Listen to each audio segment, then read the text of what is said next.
So ano-ano nga ba yung chine-check pagka magpaparehistro? Syempre chine-check nila dyan yung ilaw, high and low na ilaw, tapos left and right na signal light, then brake, tapos ano pa, syempre yung plaka nyo check nila kung baka expired na register na, check nila yun, no? Diba? Yung mga chine-check lang nila. Tapos yung gulong chine-check din nila kung okay pa, kung hindi pa naman ganun putput, pero kahit pa paano naman hindi naman sila maigpit sa ganun.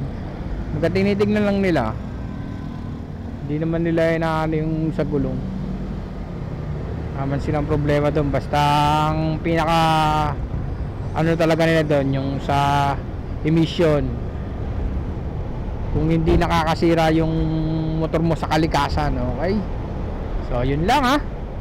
Good luck sa mga magpaparehistro. Napakasimple lang, huwag na kayo magpalakad, sayang yung 500. Okay.